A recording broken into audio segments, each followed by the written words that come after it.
Boa noite. Nosso grupo é formado por Andressa, Ana Ellen, Cíntia, Daniele e Gabriele. E hoje nós vamos falar sobre alergias e doenças alérgicas. E o que é a alergia?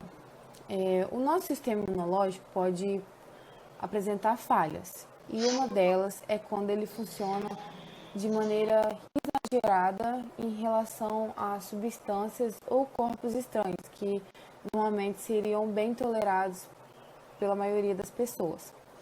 E isso é o que é chamado de alergia. Então, as alergias são reações de hipersensibilidade imediata a proteínas de antígenos.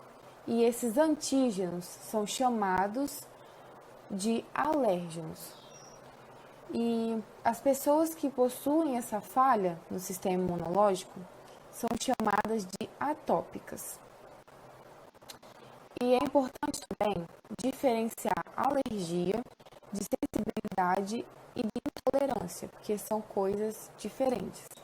Nas alergias, os sintomas são imediatos e surgem minutos após a ingestão ou contato com o alérgeno.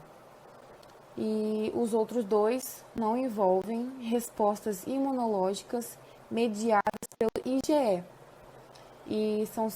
e apresentam sintomas menos severos e não imediatos.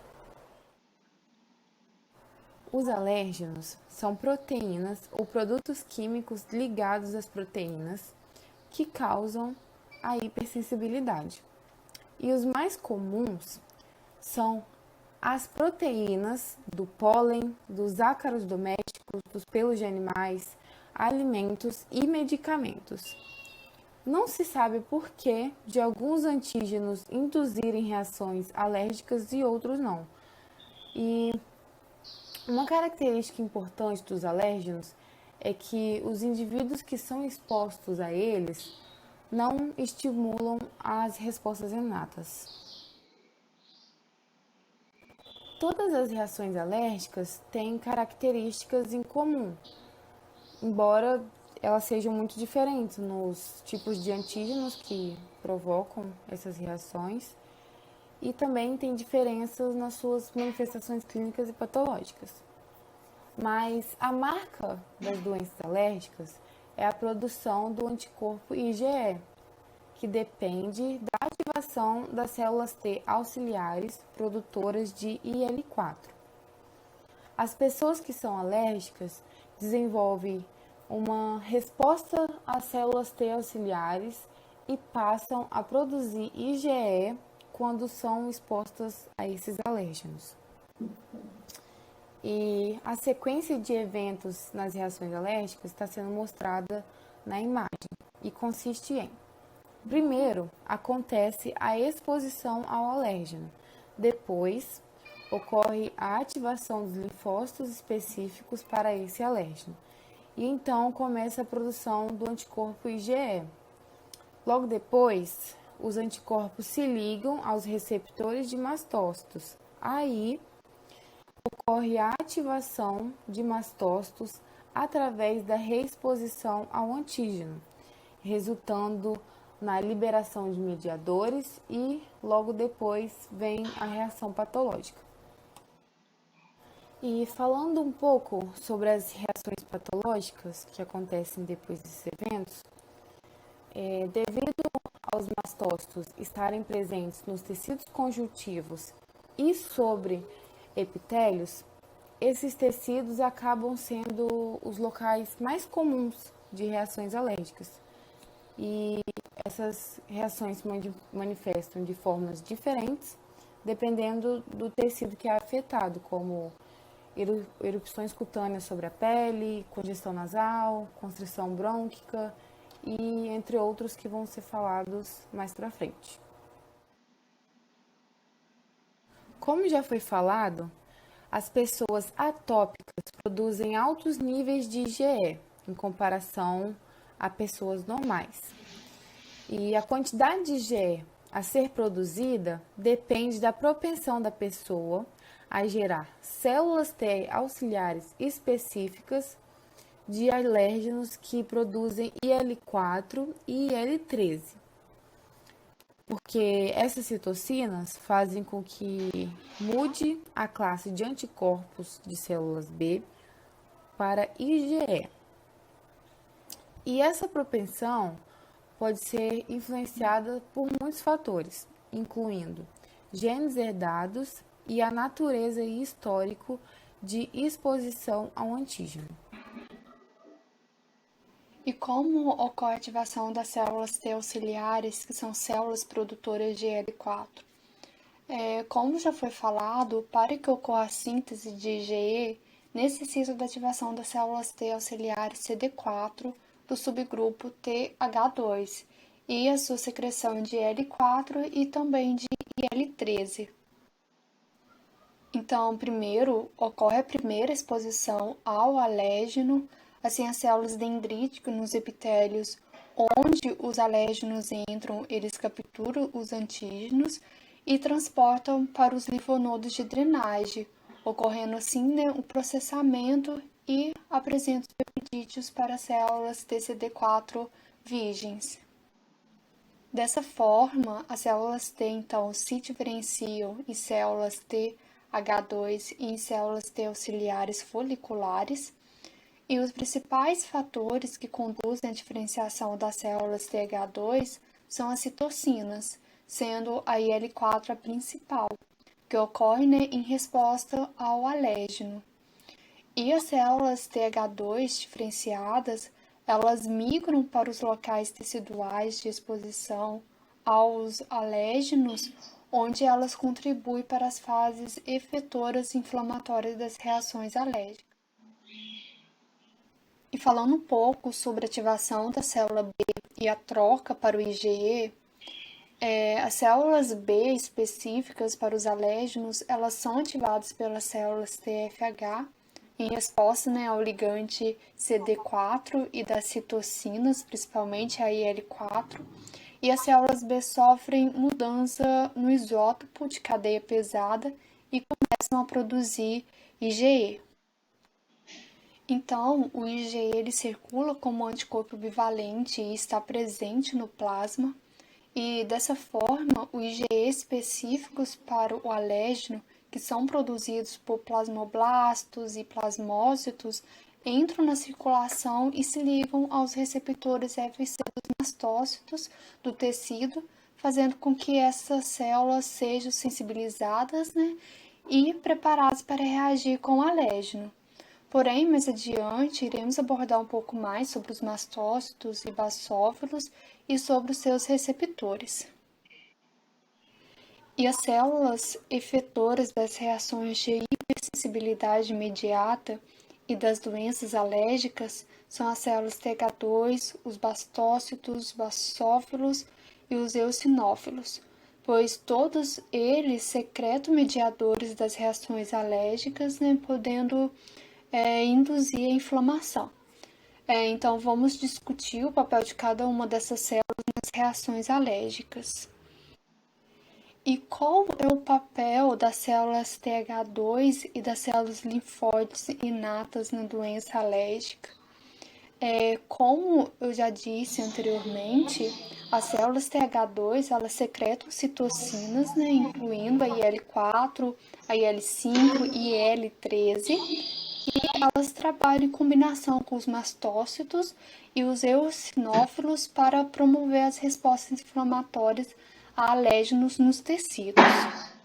E em pacientes atópicos, as células T alérgenos específicas também produzem mais IL-4 por células do que em indivíduos normais. Então, essas acumulações de células TH2, elas são encontradas nos locais de reações de hipersensibilidade imediata na pele e na mucosa brônquica. E as células linfóides inatas também secretam IL-5 e IL-13, e modelos animais demonstraram que as citocinas derivadas destas células contribuem para a inflamação alérgica nas vias aéreas. Propriedade dos mastócitos e basófilos. Os mastócitos são derivados de células progenitoras na medula óssea e os progenitores migram para os tecidos periféricos como células imaturas e sofrem diferenciações. Assim, os mastócitos maduros eles são encontrados em todo o corpo, como nos vasos sanguíneos, nervos e sobre os epitélios, e também nos órgãos linfóides. E os mastócitos humanos, eles variam no formato e têm núcleos redondos. E o citoplasma contém glândulos ligados à membrana e corpos lipídicos. Então, na primeira imagem, representa a morfologia dos mastócitos perivasculares da derme, e na imagem B, são os basófilos do sangue periférico, e na imagem C, os eosinófilos no sangue periférico. Então, quando os mastócitos são ativados, eles segregam uma variedade de mediadores que são responsáveis pelas manifestações das reações alérgicas. E eles podem ser substâncias que são armazenadas em glândulos e rapidamente são liberados após a ativação.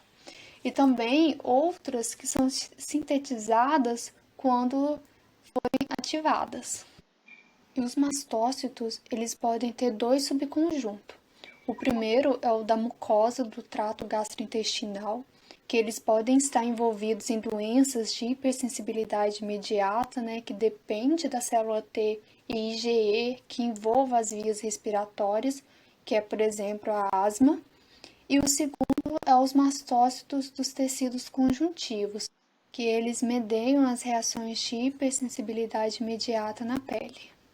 Falando um pouco sobre os basófilos, eles são granulócitos sanguíneos com semelhanças estruturais e funcionais aos mastócitos. E os basófilos, eles são derivados de progenitores de medula óssea, que é uma linhagem diferente das dos mastócitos, e amadurecem na medula óssea e circulam no sangue. E apesar de estar presente nos tecidos, eles podem ser recrutados em alguns locais com inflamação. E possui grânulos que se ligam aos corantes básicos e podem sintetizar os mesmos mediadores como os mastócitos. E por fim, os mastócitos e os basófilos, eles expressam receptores Fc que se ligam ao IgE e podem ser ativados através da ligação do antígeno a IgE.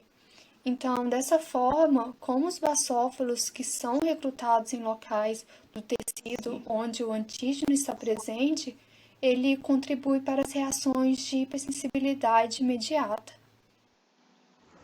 Agora eu vou falar um pouquinho sobre a ligação do IgE aos mastócitos e basófilos, através do receptor Fc. A alergia, ela é mediada pelos mastócitos e pelo anticorpo, que é o IgE, sendo ela, então, dividida em 3 fases. A primeira fase de sensibilização, a segunda fase de ativação e, por fim, a fase efetora. A fase de sensibilização, como a Gabi disse bem lá no início, vai ser a primeira exposição ao alérgeno, a ativação da célula T para estimular a troca para a classe do IgE em célula B, vai ser a produção do IgE para que ele se ligue aos mastócitos. Vale lembrar que os mastócitos têm receptores do tipo Fc, sendo assim vai ocorrer a ligação, ficando então os mastócitos ligados à sua membrana com Fc, ficando então sensibilizado. Agora já na fase de ativação, que ela vai ocorrer através de uma nova exposição ao alérgeno, portanto, o alérgeno ele vai se ligar naquele IgE que está ligado na membrana do mastócitos, realizando esse processo através de ligações cruzadas, possuindo então várias moléculas de IgE na membrana, se ligando então a diversas porções desse antígeno. Com isso, esse processo vai provocar a ativação dos mastócitos e a liberação dos mediadores. Agora, já na fase efetora, porque os mastócitos já foi degranulado e lançados nos tecidos seus grânulos. Eles são formados, principalmente pelas estaminas e os mediadores lipídicos. Com isso, esses mastócitos ativados, eles vão lançar os seus grânulos, que basicamente é formado pelas aminas biogênicas e os mediadores lipídicos. Então, essas substâncias, elas vão provocar a vasodilatação, o extravasamento vascular, a broncoconstrição e a hipermotilidade intestinal. Além desses, os mastócitos eles também vão liberar citocinas, levando então para um processo de inflamação, sendo as respostas do tipo tardia e também a liberação de enzimas que vão causar a lesão tecidual. Mas vale lembrar que também vai acontecer a liberação de IL-5, que vai ser responsável pela ativação dos eosinófilos no local da reação, porque além dos mastócitos, os eosinófilos também vão ser ativados. Esses eosinófilos, eles vão estar ligados à morte de parasitas e da célula do hospedeiro e também o dano tecidual. Agora eu vou falar um pouquinho, sobre as propriedades dos eosinófilos. Eles são, granulócitos derivados da medula óssea, abundantes nos infiltrados inflamatórios da reação da fase tardia. E eles estão extremamente envolvidos nos processos patológicos em doenças alérgicas, Eles começam a se desenvolver na medula óssea e após a maturação, eles circulam no sangue.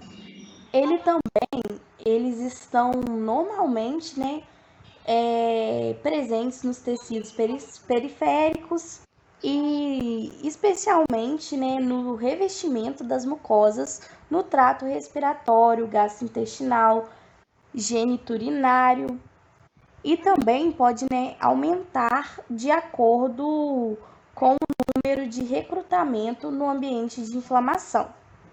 E também ele vai ter, nos seus grânulos proteínas básicas que se ligam a corantes ácidos, tais como a eosina. E agora eu vou falar um pouquinho sobre os tipos de reações e como que elas vão se manifestar no nosso corpo. Nós vamos focar em 2 tipos básicos de reações, que são as reações imediatas e as reações tardias. A reação imediata, também chamada de hipersensibilidade do tipo 1, ela vai acontecer porque os mastócitos vão ser degranulados por meio da ação dos anticorpos do tipo IgE. E essa reação ela é chamada de imediata porque os seus sintomas vão aparecer rapidamente após o contato do indivíduo com determinado alérgeno. Então, por isso, ela tem o seu nome de reação imediata. E alguns tipos dessa reação são as rinites alérgicas, as conjuntivites e a asma alérgica. Para a gente entender todo esse processo das atopias, é importante a gente compreender a ação dos alérgenos. E ela vai acontecer da seguinte forma. Esses alérgenos eles vão entrar em contato com os receptores de membrana dos mastócitos e dos basófilos e, consequentemente, vai acontecer a ativação desses receptores. E quando esses receptores são ativados, vai acontecer a liberação de histamina, prostaglandina, leucotrienos, que são substâncias que vão iniciar esses sintomas das atopias. E aí nós vamos ter vasodilatação, aumento da secreção de muco, aumento da permeabilidade e, em consequência disso, nós vamos ter as respostas inflamatórias. E a próxima reação que eu vou explicar é a reação tardia, que também é chamada de hipersensibilidade do tipo 4. Essa reação tem esse nome porque os seus sintomas demoram horas para começar a aparecer após a exposição àquele alérgeno. E essa reação ela é mediada por linfócitos T, pelos TCD4 e pelo TCD8. E para a gente entender um pouquinho como funciona, eu coloquei essa figura aí para facilitar o nosso entendimento, E vai acontecer da seguinte forma. a gente vai ter os linfócitos TCD4 e TCD8, que vão reconhecer os antígenos por meio das células APC, que são as células apresentadoras de antígeno, ou por meio da própria célula do tecido. E a partir disso, nós vamos ter uma reação inflamatória, porque vai haver a secreção de determinadas citocinas. E isso aí vai levar a uma lesão tecidual e até mesmo a morte daquele tecido. E como exemplo de reação tardia, nós vamos ter a diabetes do tipo 1 e a esclerose múltipla. E aqui eu coloquei esse gráfico e essa imagem para a gente poder comparar a reação tardia com a reação imediata.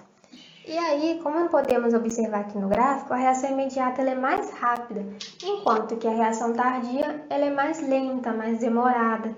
Porém, é uma reação menos intensa do que a imediata.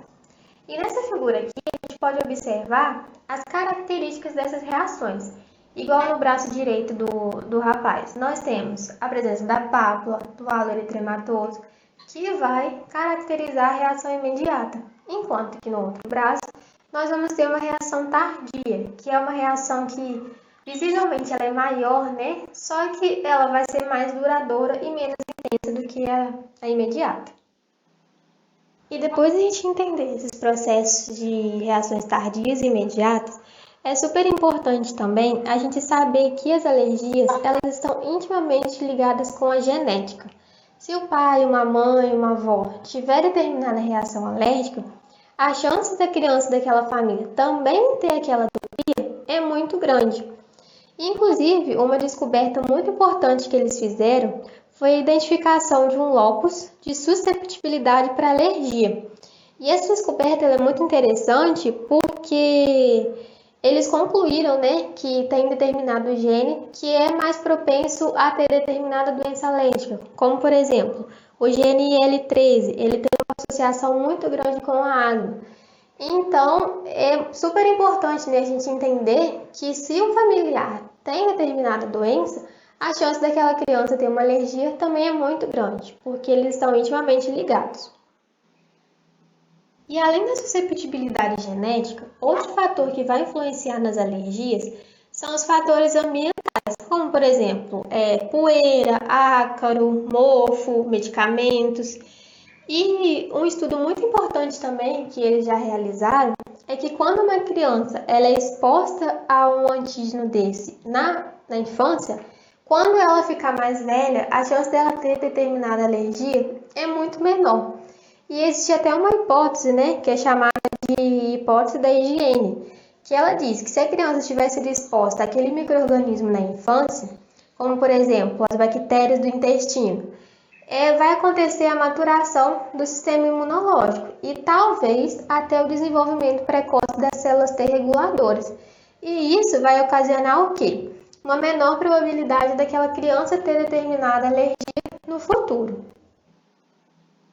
E a gente pode se perguntar também, mas como que eu sei que eu tenho alergia? Quais são os sintomas? Como que ela vai se manifestar? E elas podem ocorrer de várias formas diferentes, por meio de espirros, de corrimento nasal, por meio do aparecimento de manchinhas, coceiras na pele. Então, tem diversas formas para o aparecimento dessas alergias, que apesar de serem muito parecidos, mas cada alergia vai ter a sua particularidade, em relação aos sintomas. E mais para frente, a gente vai discutir um pouquinho sobre os tipos de alergia, e como que elas vão se manifestar no nosso corpo. E um exemplo deles é a anafilaxia sistêmica, que consiste em uma resposta de reação imediata. E nessa anafilaxia, o antígeno ele pode ser introduzido por meio da picada de um inseto, por meio de alguma injeção. E nele, o alérgeno ele vai ativar os mastócitos em vários tecidos, causando a liberação de alguns mediadores, que vão entrar em contato em vários lugares do nosso corpo, desencadeando a reação alérgica. E aí a gente pode ter a constrição das vias aéreas, como a gente pode observar na foto, lesões urticárias na pele, e até mesmo um choque anafilático, que muitas vezes ele pode ser fatal. Vou falar para vocês agora sobre a asma brônquica. Ela é causada por repetidas reações alérgicas de hipersensibilidade de fase imediata e de fase tardia no pulmão. E ela ocasiona uma obstrução das vias aéreas, que é gerada, né, pela inflamação crônica desses brônquios. Ou seja, tem então um aumento no tamanho, né, no volume dos brônquios. E para demonstrar isso, eu trouxe uma imagem que mostra a diferença de um brônquio normal para um brônquio doente. Na figura C representa o brônquio doente, e a gente pode perceber que existe uma produção excessiva de muco, que é causado, né, pelas essas inflamações. Então, existem muitas células inflamatórias nessa mucosa e uma produção excessiva de muco.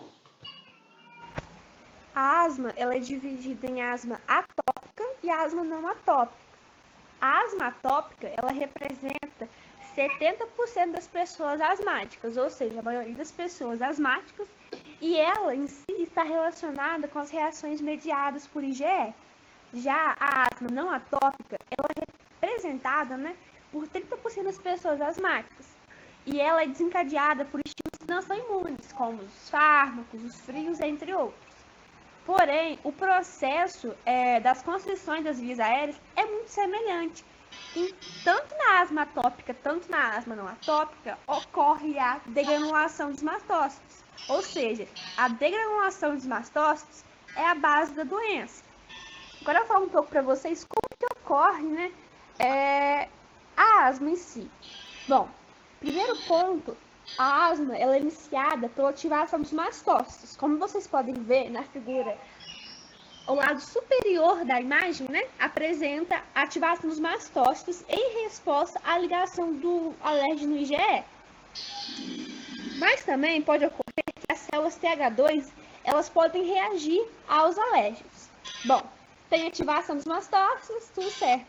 Depois da ativação dos mastócitos, ocorre então o recrutamento dos eosinófilos, dos basófilos e das células TH2, através de mediadores lipídicos e também de citocinas, que são produzidos lá nos mastócitos ativados. E aí, então, os basófilos, os mastócitos e os eosinófilos, eles então produzem mediadores que contraem o músculo liso das vias aéreas, ou seja, faz com que tenha uma alteração desse músculo. Então, agora eu vou falar um pouco para vocês também. Como vocês podem ver na imagem, aparecem os antagonistas de leucotrienos, o cromolin, o agonista beta-adrenérgicos e os corticoides. E eu vou explicar para vocês o que eles fazem, né? Qual é a função deles na asma, né? Onde eles atuam, o que eles fazem em si para neutralizar ou reduzir a asma. Bom, os antagonistas de leucotrienos, eles atuam reduzindo a constrição das vias aéreas que foi induzida pelo alérgeno. Já o cromolin, ele é um inibidor. E ele atua reduzindo a ativação dos mastócitos. Então, quando tem muita ativação dos mastócitos, vem o cromolin e reduz a ativação. Já os agonistas beta-adrenérgicos, eles atuam neutralizando os mediadores nas células musculares lisas.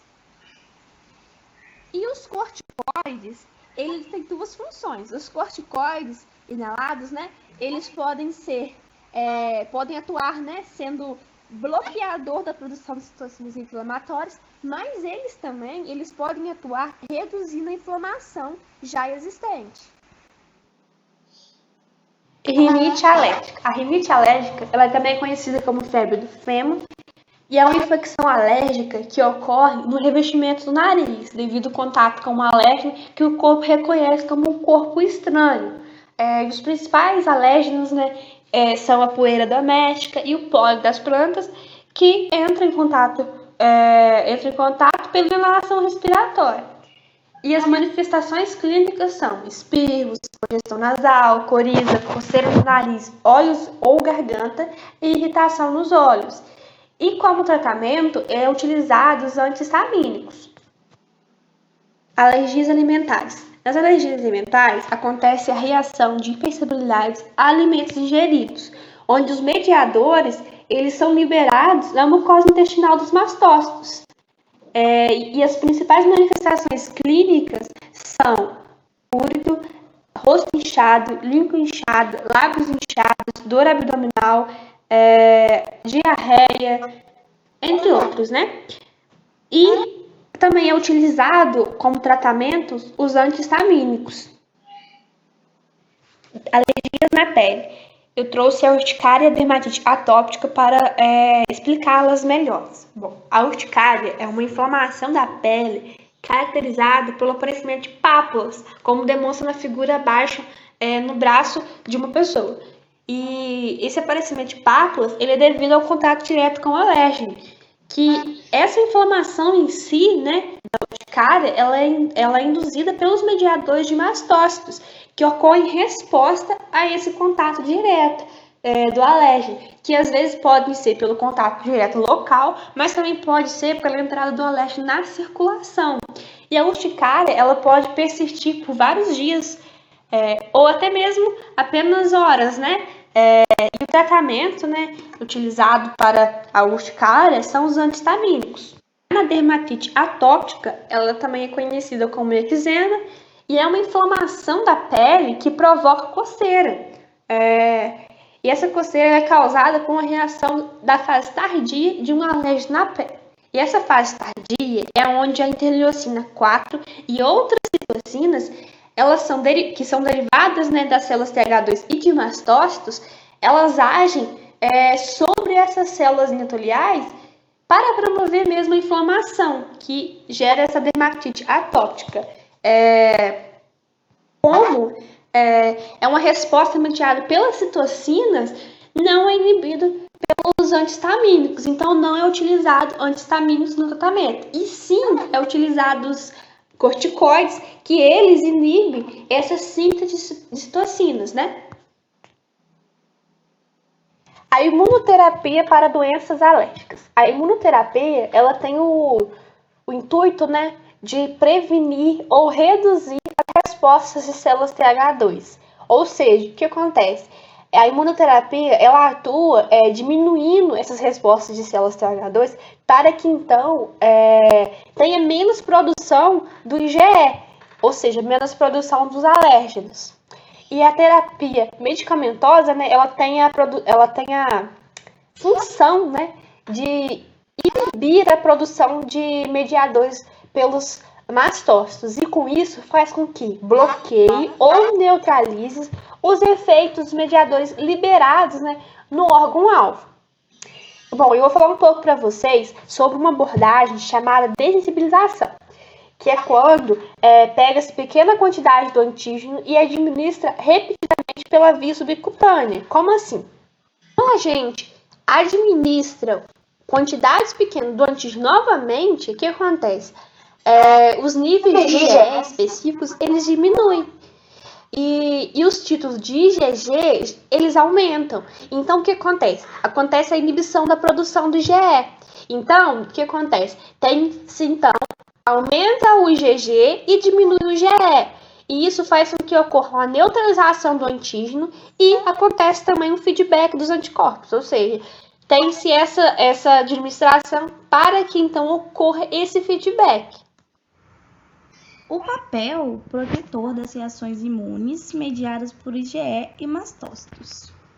Então, uma função que é bem importante de proteção das reações imunológicas iniciadas por IgE é a readiação de parasitas eumintos.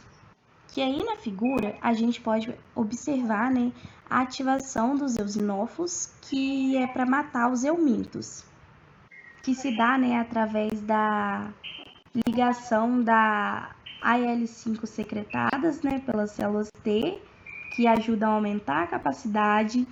Também a ligação cruzada do FC em os eosinófilos, né, do IgE, que estão ligadas a antígenos dos eumintos para induzir, né, a degranulação dos eosinófilos.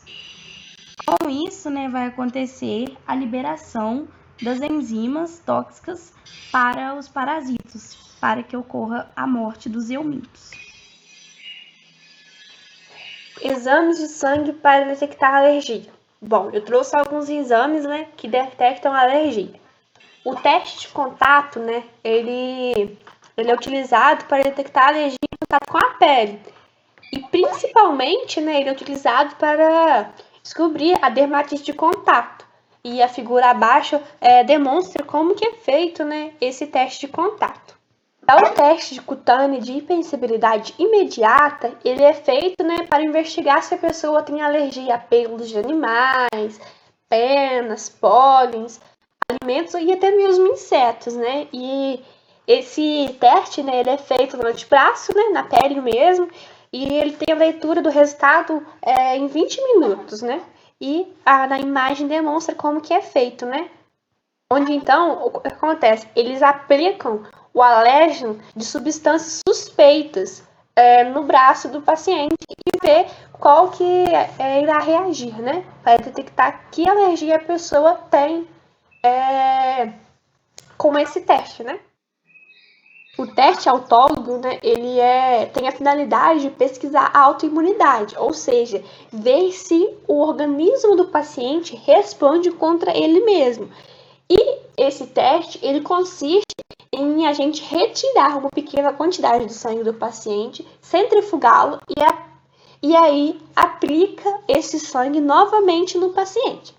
Já a pesquisa de IgE total e IgE específicas é utilizado o quê? É o exame que utiliza-se a coleta de sangue para ver se é possível detectar o IgE, né, se existe um IgE alto ou não, para detectar a presença de um alérgeno. E esse teste, ele é indicado caso ocorra, por exemplo, a impossibilidade do paciente fazer os outros testes. E aí, então, se faz o teste de sangue para comprovar a presença do alérgeno. E, gente, é muito importante lembrar, né, e frisar isso mesmo, que esses exames, eles têm que ser interpretados por imunologistas ou alergistas, porque eles vão saber correlacionar o quê? O resultado do exame com o caso, com, tipo, o que a pessoa está sentindo e se o teste deu positivo ou negativo para aquela alergia. Então, é muito importante pegar um profissional certo para analisar os resultados